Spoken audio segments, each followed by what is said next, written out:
Welcome to Curry Live. ലാപ്ടോപ്പിന് തകരാറ് വന്നതുകൊണ്ട് എനിക്ക് റെഗുലറായിട്ട് വീഡിയോസൊന്നും ഇടാൻ പറ്റുന്നില്ല. അപ്പോൾ ഞാൻ ഇന്ന് ഈന്തപ്പഴംപൊരിയുടെ റെസിപ്പി ആയിട്ടാണ് വന്നിരിക്കുന്നത്. അപ്പോൾ നമുക്ക് നോക്കാം എങ്ങനെയാണ് ഈന്തപ്പഴംപൊരി ഉണ്ടാക്കുക എന്നുള്ളത്. ഇതിന് വേണ്ടിയിട്ട് ഞാനൊരു 12 ഡേറ്റ്സ് എടുത്തിട്ടുണ്ട്. പിന്നെ ഞാനൊരു അര ഗ്ലാസോളം ഗോതമ്പ് പൊടി എടുത്തിട്ടുണ്ട്. ഇവിടെ എൻ്റെ മോള് ഈന്തപ്പഴത്തിൻ്റെ കുരു കളഞ്ഞ് എന്നെ ഹെൽപ്പ് ചെയ്യുന്നുണ്ട്. ഇനി ഗോതമ്പ് പൊടിയിലേക്ക് കുറച്ച് ഉപ്പ് ചേർത്ത് കൊടുക്കാം. ഇനി ഇതിലേക്ക് കുറച്ച് വെള്ളം കൂടി ചേർത്തിട്ട് നന്നായി ഇളക്കി യോജിപ്പാക്കാം. ഡേറ്റ്സിൻ്റെ കുരുവൊക്കെ കളഞ്ഞ് റെഡിയാക്കി വെച്ചിട്ടുണ്ട്. അതുപോലെ മാവും റെഡി ആയിട്ടുണ്ട്. മാവ് റെഡിയാക്കിയിട്ടുണ്ട്. വല്ലാതെ ലൂസ് ആവേണ്ട ആവശ്യമില്ല. നമ്മുടെ പഴംപൊരിക്കെല്ലാം എടുക്കുന്ന പോലെ തന്നെയാണ് ഇതിനും എടുക്കേണ്ടത്. ചട്ടിയിലേക്ക് എണ്ണ ഒഴിച്ചു കൊടുത്തിട്ടുണ്ട്. നമുക്കത് ചൂടാകുമ്പോൾ നമുക്ക് ഈന്തപ്പഴം മാവിൽ മുക്കിയിട്ട് ഇതിലേക്ക് ഇട്ട് കൊടുക്കാം.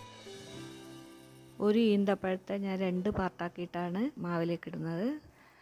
മധുരം നല്ലോണം വേണ്ടവരാണെങ്കിൽ ഒരു ഈന്തപ്പഴം തന്നെ മാവിൽ മുക്കിയിട്ട് ഇടാവുന്നതാണ്.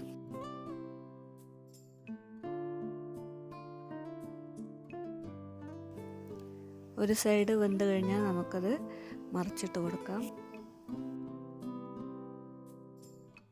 ഇനി നമുക്ക് ഈന്തപ്പഴം പൊരി കോരിയെടുക്കാം. അങ്ങനെ ഡേറ്റ്സ് ഫ്രൈ റെഡി ആയിട്ടുണ്ട്. ഇതുപോലെ നിങ്ങൾ ഉണ്ടാക്കി നോക്കുക. അഭിപ്രായങ്ങൾ അറിയിക്കുക. Thank you.